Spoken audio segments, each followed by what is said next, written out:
प्यारे बच्चों, आज हम लोग एसिटिक अम्ल के बारे में अध्ययन करेंगे।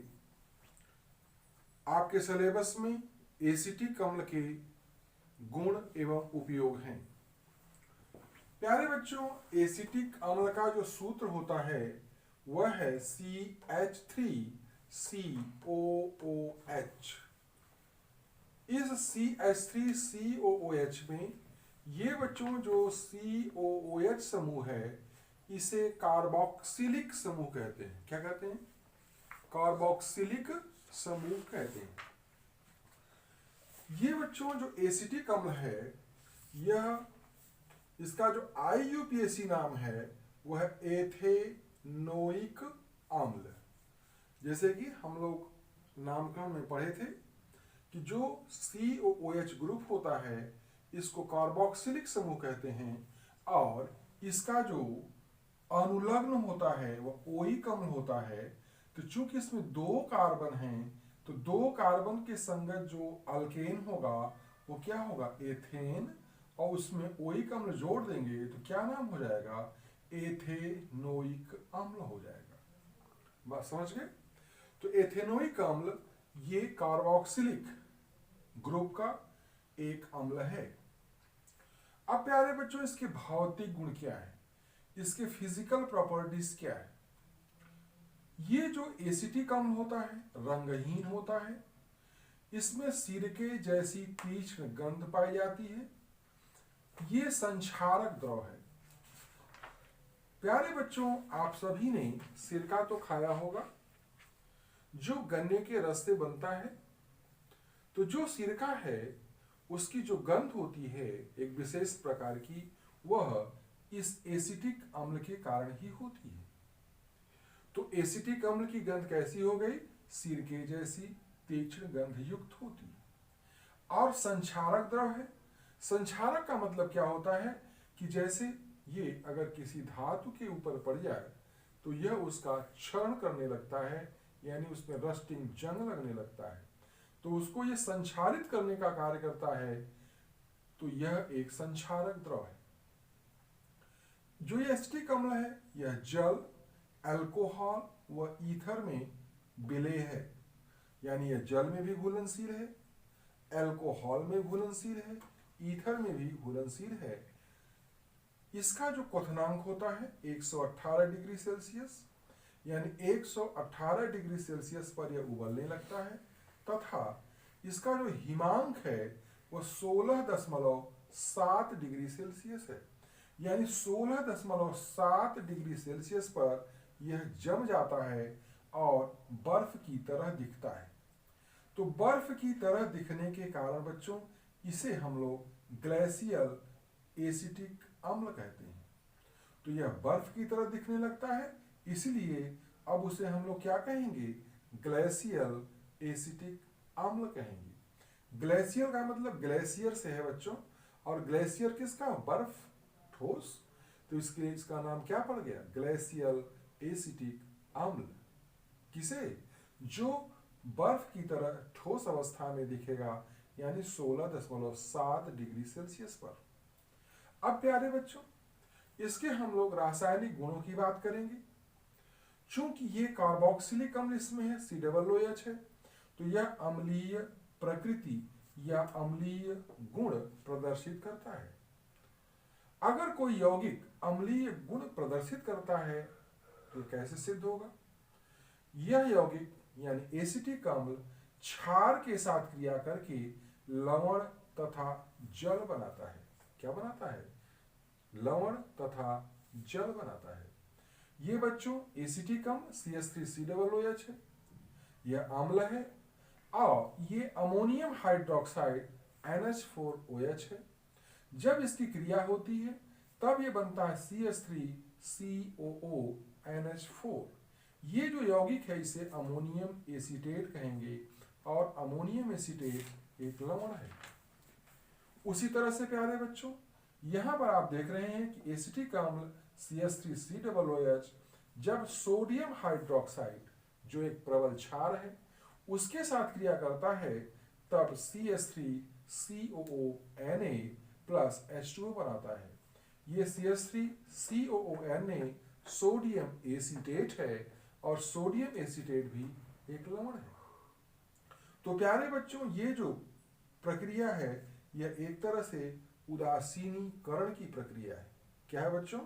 उदासीनीकरण की प्रक्रिया है। अब यहां पर दूसरा है कार्बोनेटों एवं बाई कार्बोनेटों से क्रिया। अब प्यारे बच्चों, जैसे आपका कार्बोनेट है सोडियम कार्बोनेट Na2CO3 और बाई कार्बोनेट है NaHCO3 सोडियम बाई कार्बोनेट। तो जब एसिटिक अम्ल सोडियम कार्बोनेट के साथ क्रिया करता है तब यह सोडियम एसीटेट बनाता है और जल बनाता है तथा कार्बन डाइऑक्साइड गैस निकलती है।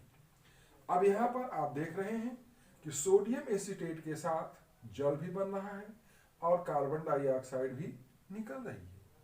तो इसका मतलब क्या हुआ कि ये जो एसिटिक अम्ल सोडियम कार्बोनेट को यानी कार्बोनेट को अपघटित कर देता है और कौन सी गैस निकलती है? कार्बन डाइऑक्साइड गैस निकलती है। उसी तरह से प्यारे बच्चों, ये एसिटिक अम्ल जब सोडियम बाई कार्बोनेट से क्रिया करता है तो भी sodium acetate CH3COONA plus H2O plus carbon dioxide gas बनती है।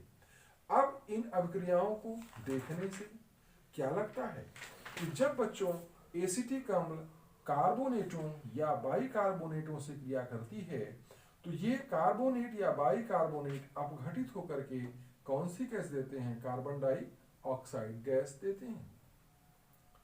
तीसरा है बच्चों सक्रिय धातुओं से क्रिया। अब ये जो सक्रिय धातु जैसे सोडियम है, जिंक है, ये सक्रिय धातु है। तो सक्रिय धातु जब अम्लों से क्रिया करती है तो ये अम्ल में प्यारे बच्चों ये जो हाइड्रोजन है COOH का यह विस्थापनीय हाइड्रोजन है। कौन सा हाइड्रोजन है? इधर देखो, विस्थापनीय हाइड्रोजन है।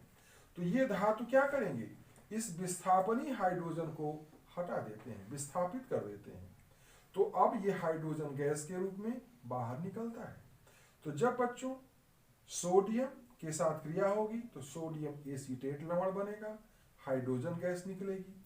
लेकिन जब यही क्रिया जिंक धातु के साथ कराई जाती है तो जिंक एसीटेट बनता है। जिंक एसीटेट का सूत्र है CH3COO का होल ट्वाइस Zn।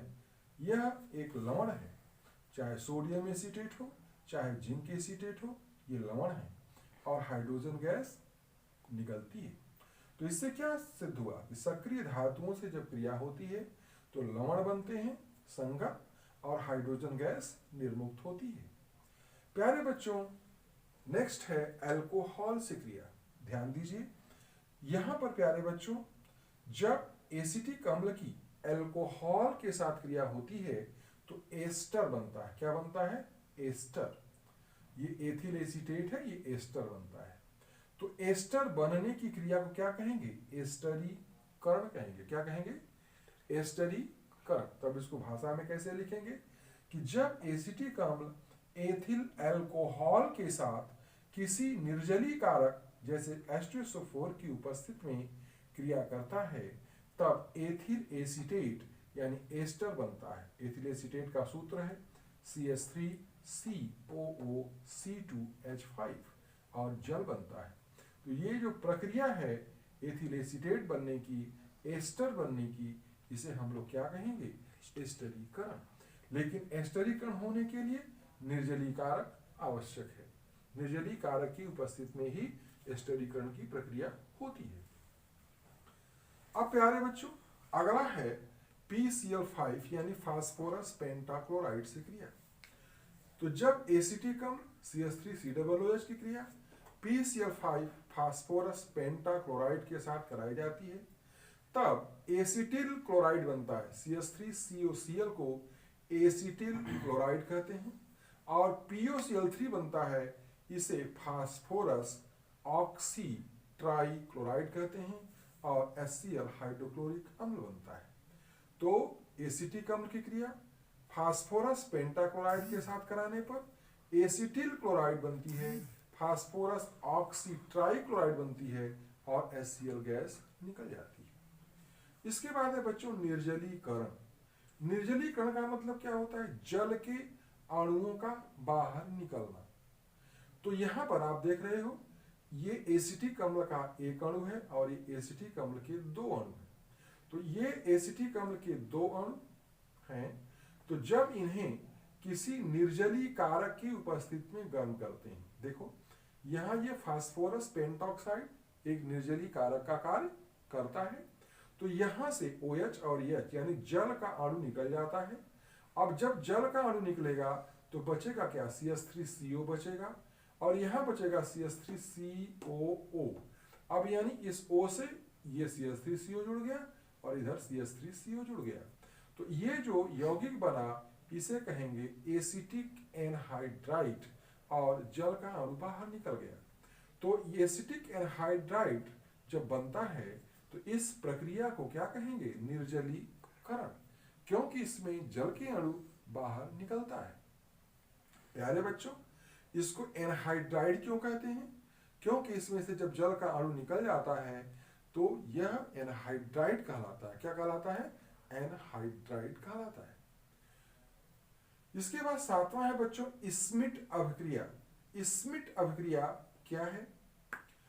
जब बच्चों एसिटिक अम्ल की क्रिया हाइड्राजोइक अम्ल के साथ कराई जाती है, HN3, अमोनिया का सूत्र क्या होता है? NH3, लेकिन ये अमोनिया नहीं है, ये HN3 है, हाइड्राजोइक अम्ल है। जब इसके साथ कराते हैं तब क्या बनती है? CH3NH2 मेथिल अमीन बनती है, नाइट्रोजन गैस निकलती है और कार्बन डाइऑक्साइड गैस निकलती है। तो इस अभिक्रिया को स्मिट अभिक्रिया के नाम से जानते हैं। क्या, किस अभिक्रिया के नाम जानते हैं? स्मिट अभिक्रिया के नाम से जानते हैं। तो ये रिएक्शन महत्वपूर्ण है कि जब क्या होता है, जब एसिटिक अम्ल की क्रिया हाइड्राजोइक अम्ल के साथ कराई जाती है तो क्या बनेगा? मेथिल एमीन बनेगा। अब अगला है बच्चों अपचयन। अपचयन का मतलब होता है हाइड्रोजन का जुड़ना, ऑक्सीजन का निकलना। ध्यान देना। तो यहां पर अपचयन में देख रहे हैं क्या जुड़ रहे हैं? हाइड्रोजन जुड़ रहा है। तो ये अपचयन यहां देख रहे हैं दो उत्प्रेरकों के उपस्थिति में अलग अलग हो रहा है। पहले निकिल की उत्प्रेरक की उपस्थिति में है और दूसरा जो लिथियम एल्यूमिनियम हाइड्राइड की उपस्थिति में है। तो जब बच्चों एसिटिक अम्ल का अपचयन निकिल उत्प्रेरक की उपस्थिति में कराया जाता है तो यहाँ 3 हाइड्रोजन अणु जुड़ते हैं और एथेन गैस बनती है। क्या बनती है? एथेन गैस और जल बनता है। तो अब अगर आपसे पूछा जाए कि एसिटिक अम्ल का अपचयन कराने पर निकिल उत्प्रेरक की उपस्थिति में क्या बनेगा, तो आपका जवाब होगा एथेन बनती है। क्या बनेगी? एथेन। लेकिन यही प्यारे बच्चों, जब एसिटिक अम्ल का अपचयन लिथियम एल्यूमिनियम हाइड्राइड के साथ कराते हैं तो 2H2 जुड़ता है, 2 हाइड्रोजन के अणु जुड़ते हैं और एथिल अल्कोहल बनती है। क्या बनती है? और जल निकलता है। तो अब यहां स्पष्ट हो गया कि अगर निकिल उत्प्रेरक की उपस्थिति में अपचयन की क्रिया कराएंगे तो एथेन गैस बनेगी, लेकिन लिथियम एल्यूमिनियम हाइड्राइड की उपस्थिति में यदि अपचयन की क्रिया कराएंगे तो क्या बनेगी? एथिल अल्कोहल बनेगा। बात समझ गए? अब प्यारे बच्चों इसके उपयोग क्या है? देखिए, ये जो एसिटिक अम्ल है इसका उपयोग प्रयोगशालाओं में अभिकर्मक के रूप में होता है। प्रयोगशाला में किस रूप में होता है? अभिकर्मक यानी क्रिया करने वाले पदार्थ के रूप में होता है। दूसरा होता है बच्चों सिरका बनाने में, सिरके के रूप में, जैसे अचार है, मुरब्बा है, चटनी है, तो उसमें इसका उपयोग सिरके के रूप में होता है। इसके बाद बच्चों विलायक के रूप में, यानी विभिन्न प्रकार के जो कार्बनिक यौगिक होते हैं उन्हें घोलने के लिए विलायक के रूप में भी इनका प्रयोग होता है। इसके अलावा कृत्रिम सिल्क, आर्टिफिशियल सिल्क, जैसे आप लोगों ने सिल्क देखा है दो प्रकार का, एक नेचुरल सिल्क जो रेशम के कीड़े से प्राप्त होता है और दूसरा होता है कृत्रिम सिल्क जो हम लोग बनाते हैं, सिंथेसाइज करते हैं, संश्लेषित करते हैं। वह क्या होता है? सेलुलोज एसीटेट होता है। अगर आपसे पूछा जाए कि कृत्रिम सिल्क है क्या, तो सेलुलोज एसीटेट को कृत्रिम सिल्क कहते हैं। तो इस कृत्रिम सिल्क को बनाने में भी सिरके का प्रयोग यानी एसिटिक अम्ल का प्रयोग किया जाता है। इसके अलावा बच्चों एस्टर बनाने में अभी आपने देखा कि एस्टरीकरण की प्रक्रिया में एस्टर बनता है और एसीटोन बनाने में इस एसिटिक अम्ल का प्रयोग किया जाता है। तो ये रहे आपके उपयोग, एसिटिक अम्ल के उपयोग।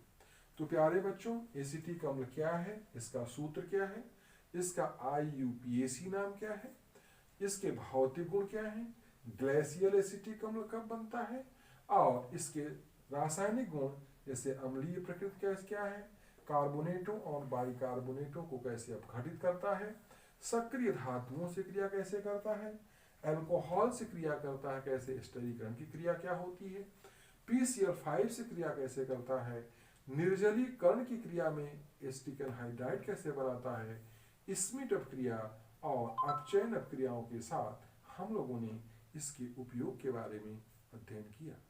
तो आपके सिलेबस में, आपके पाठ्यक्रम में कक्षा 10 के इथेनोइक अम्ल के गुण और उपयोग हैं। ठीक है प्यारे बच्चों, इसे अपनी कॉपी में लिखेंगे।